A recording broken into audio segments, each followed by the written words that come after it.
Merci d'être avec nous. Nous sommes ce matin avec Jean Garrigue, historien et auteur de ce livre De Gaulle à la plage, l'homme providentiel dans un transat aux éditions Duno. Oui, bonjour Jean Garrigue.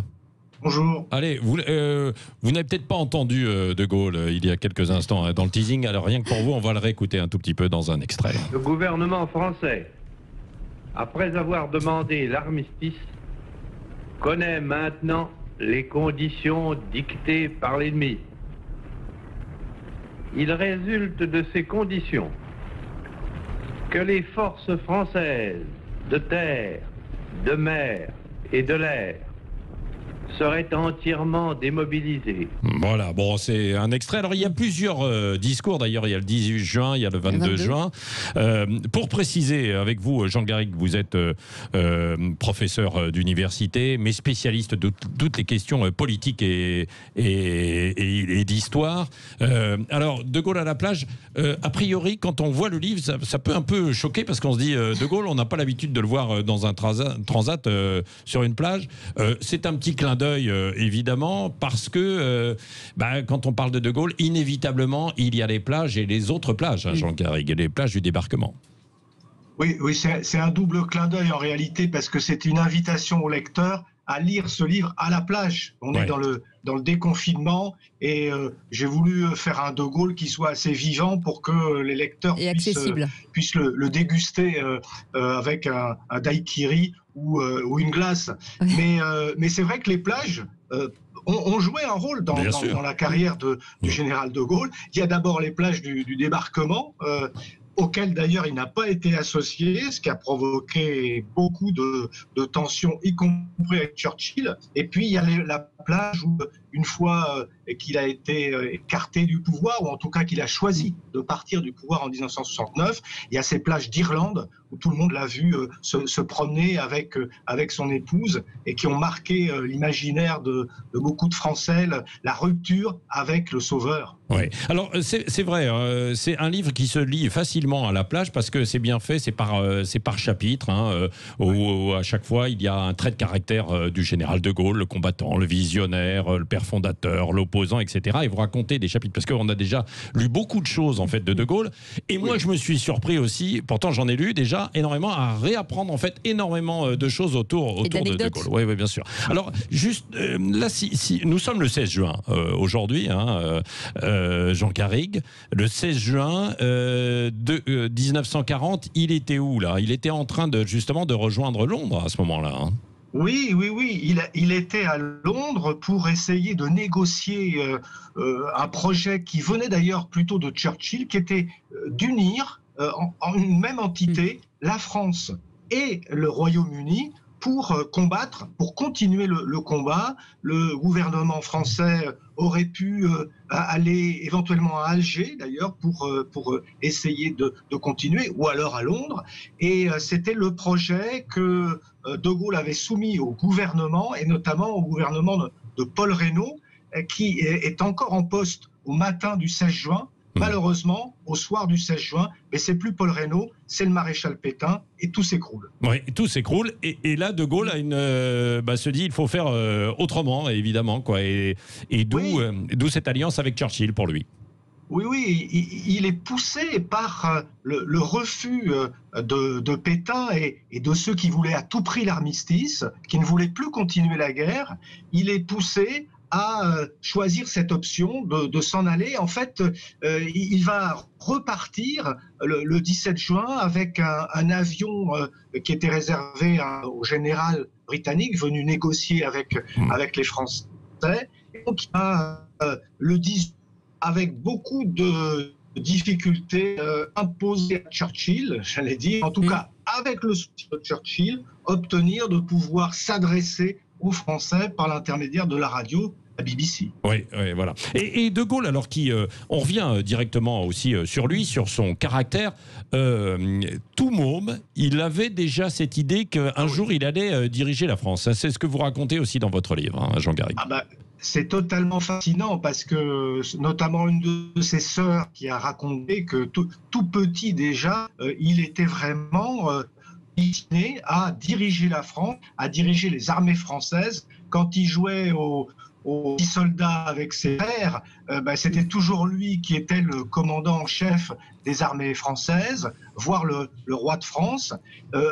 Lorsqu'il a eu 15 ans, il a écrit une sorte parce qu'il était passionné de littérature, hein, c'est d'abord quelqu'un qui écrit, le général de Gaulle. À 15 ans, il écrit une sorte d'essai où il raconte sa campagne à la tête des armées françaises pour écraser l'Allemagne.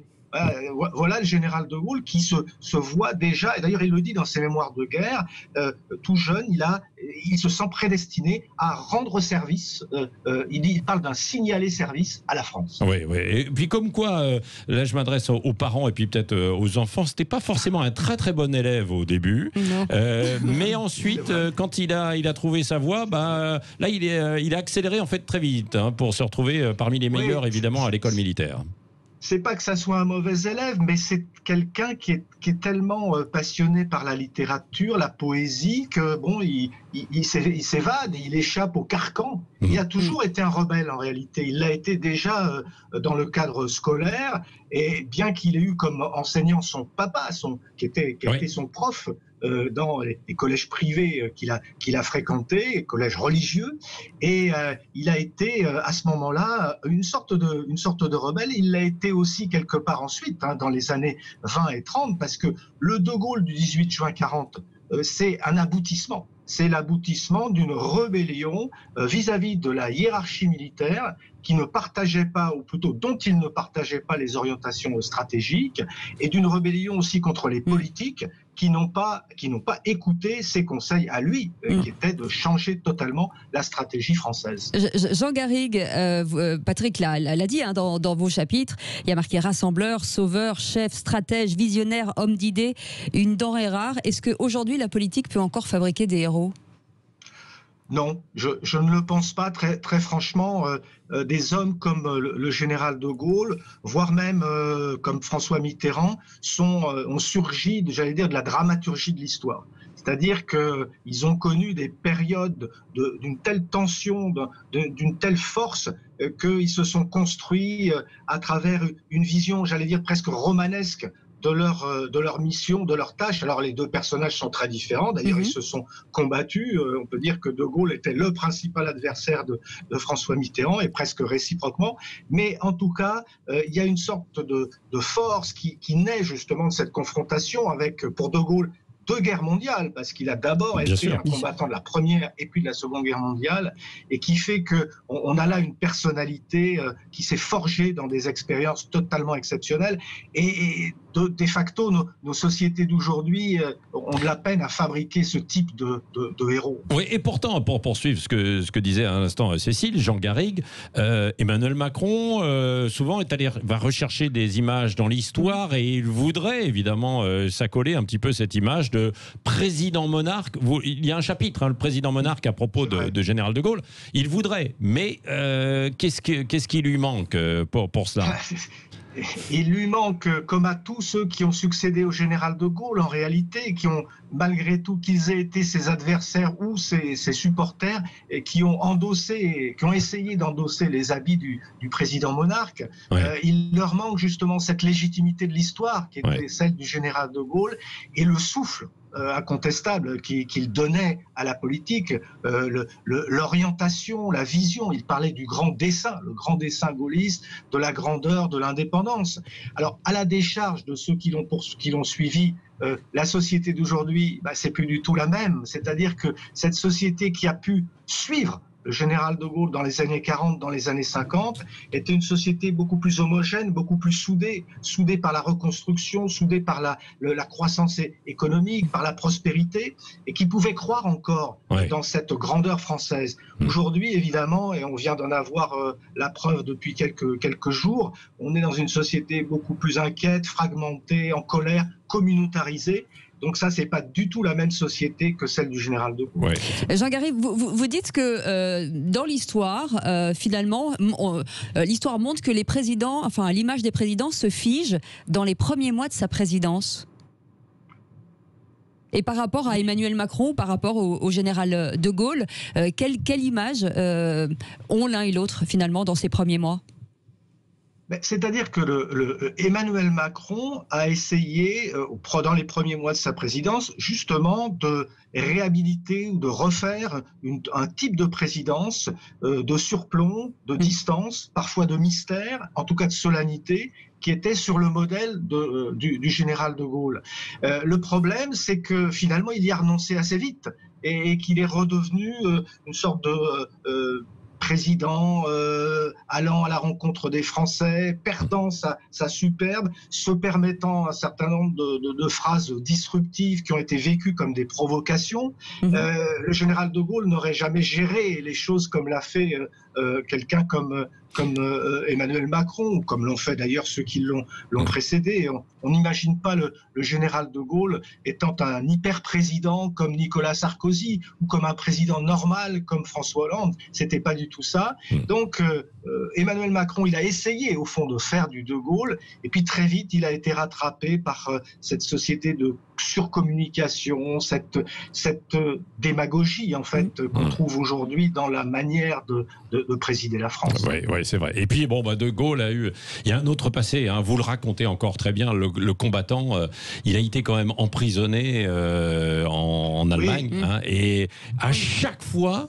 C'était le roi de l'évasion, de Gaulle. Quand même. Ouais. Non, mais on a un peu oublié. Non, mais c'est vrai. Oublié ce de Gaulle de la jeunesse, quand il était capitaine pendant la Première Guerre mondiale, où à partir de 1916, il a été blessé très gravement, et puis fait prisonnier par les Allemands, et il s'est évadé 5 fois. Et c'est rocambolesque, parce que à chaque fois... Vu sa taille, c'est pas très discret en plus. Ah non, c'est pas toujours très discret, mais c'est une véritable aventure. Hein. À chaque fois, il se déguise, il prend les vêtements. Il donnait même des cours. Et ce que vous racontez, il donnait des cours en prison aux autres pour s'évader. Pour s'évader, tout à fait. Bien sûr. Ah oui. Alors pas seulement, parce qu'il donnait aussi des cours justement déjà de stratégie, de commandement. Déjà, il est très soucieux de savoir ce qu'est un chef. Comment est-ce qu'on commande? Comment est-ce qu'on commande dans l'armée? Et ensuite, comment est-ce qu'on commande quand on est un homme politique? Mais il leur apprend aussi à s'évader. Donc, il était réputé pour ça dans les camps de prisonniers français, et lui-même s'évadait donc à plusieurs reprises. Oui, merci Jean Garrigue. Et puis c'est en hommage aussi à votre grand-père, hein, Jean Garrigue, qui est résistant et qui avait serré la main du général de Gaulle qu'on entend. C'est aux éditions Duno. Merci d'avoir été avec nous. Merci à vous.